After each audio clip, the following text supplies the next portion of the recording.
Assalamualaikum warahmatullahi wabarakatuh. Kami dari kelompok 5 akan mempresentasikan hasil diskusi kelompok kami dengan judul Sistem Pencernaan pada Manusia dengan nama kelompok Afifah Ramadanti, Revika Damayanti, Ferawati, dan Arzan Sumantri. Sistem pencernaan yang pertama yaitu sistem pencernaan.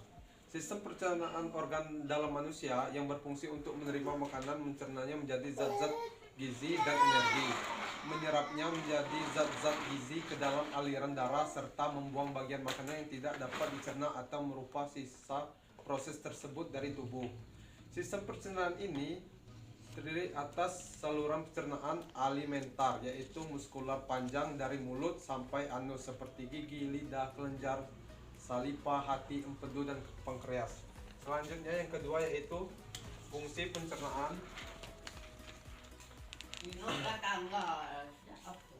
Fungsi utamanya adalah untuk menyediakan makanan, air, dan elektrolit bagi tubuh dari nutrien yang dicerna sehingga siap diabsorpsi. Berikut prosesnya. Yang pertama yaitu inesti. Yang baik sebentar. Yang kedua pencernaan mekanik. Yang ketiga pencernaan kimiawi. Yang pertama yaitu pencernaan inesti, yaitu memasukkan makanan pertama ke dalam mulut, kemudian dicerca oleh gigi. Kemudian yang kedua yaitu pencernaan mekanik, yaitu pemotongan atau penggilingan makanan. Yang ketiga yaitu pencernaan kimiawi, yaitu mengubah molekul-molekul kompleks menjadi lebih sederhana. Kemudian yang ketiga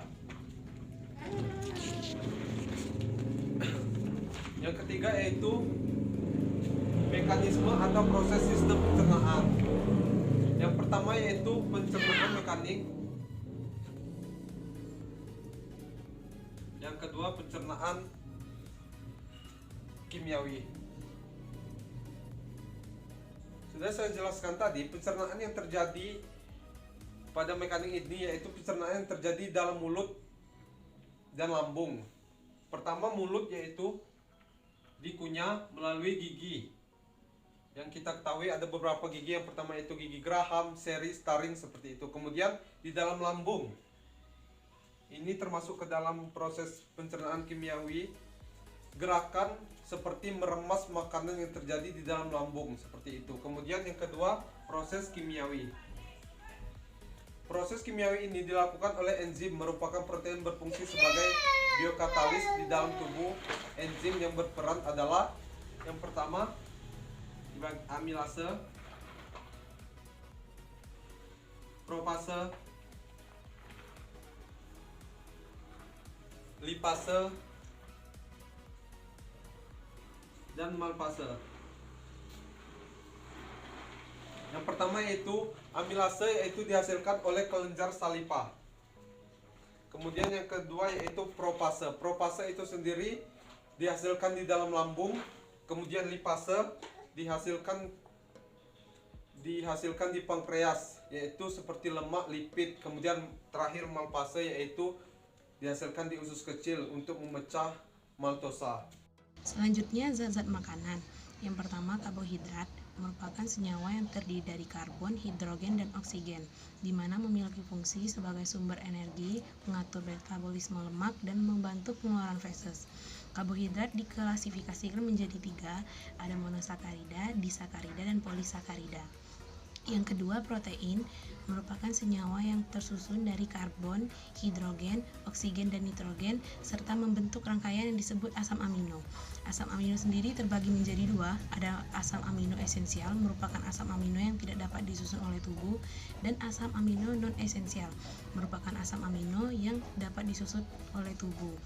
Protein sendiri memiliki fungsi mengangkut zat-zat besi, dan mengatur keseimbangan air. Yang ketiga, lemak atau lipid merupakan rangkaian hidrokarbon yang mengandung fosfat. Lemak sendiri berfungsi sebagai pelarut vitamin A, D, E, dan K, dan merupakan cadangan energi. Yang keempat, vitamin berfungsi sebagai katalisator reaksi-reaksi kimia yang berlangsung dalam tubuh, seperti mengatur proses metabolisme, fungsi normal tubuh, dan sebagai koenzim.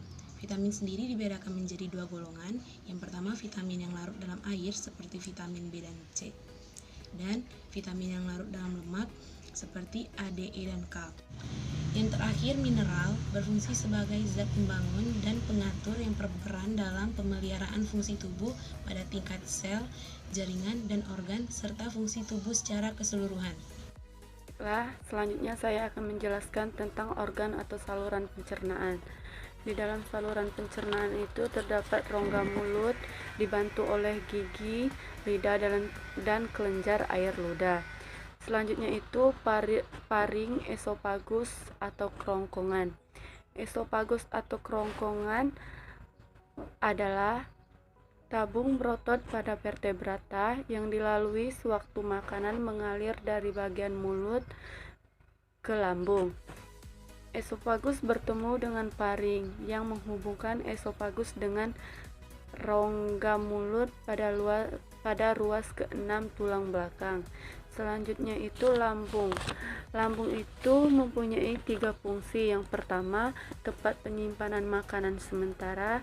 Yang kedua, memecahkan dan mengaduk-aduk makanan. Yang ketiga itu mencerna dan menghancurkan makanan. Yang terdapat di lambung itu yaitu kardik, pandus. Pandus adalah area yang berbentuk lengkungan di bagian atas lambung terletak di bawah diafragma. Selanjutnya itu badan lambung. Badan lambung itu bagian dari anatomi lambung yang paling penting. Selanjutnya itu antrum, bagian terbawah dari lambung, terkadang disebut antrum pilolus, anatomi lambungan paling akhir yang terhubung langsung dengan usus halus. Saya akan menjelaskan masalah hati dan pankreas. Hati terletak di bawah sekar rongga badan dan mengisi sebagian besar bagian atas rongga perut setelah kanan.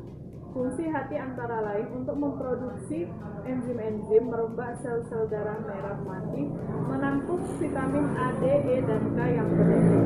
Kelenjar pankreas melintang pada dinding belakang perut dan ke kiri sampai pada limpa.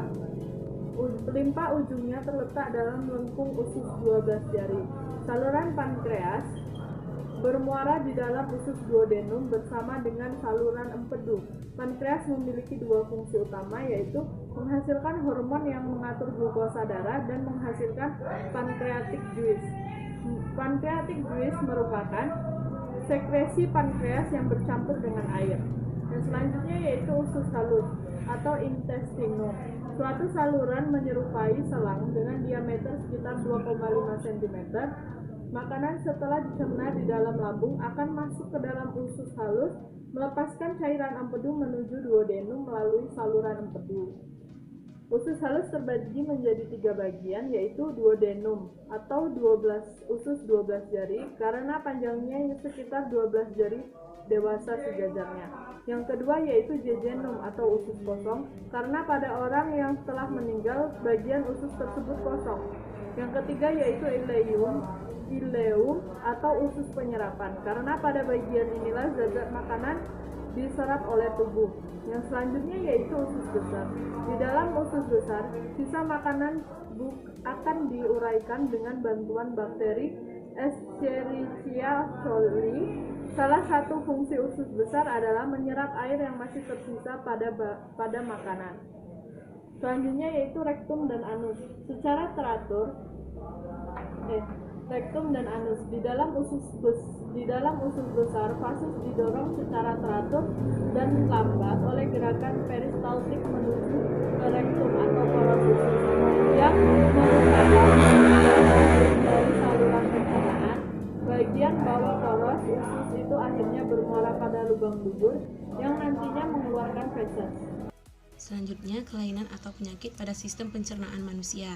Yang pertama, parotitis merupakan penyakit yang disebabkan oleh virus yang menyerang kelenjar air ludah. Kedua, serostomia merupakan penyakit pada rongga mulut yang ditandai dengan rendahnya produksi air ludah. Yang ketiga, tukak lambung terjadi karena adanya luka pada dinding lambung bagian dalam. Yang keempat, appendiktis merupakan infeksi usus buntu menyebabkan selaput radang pada selaput rongga perut.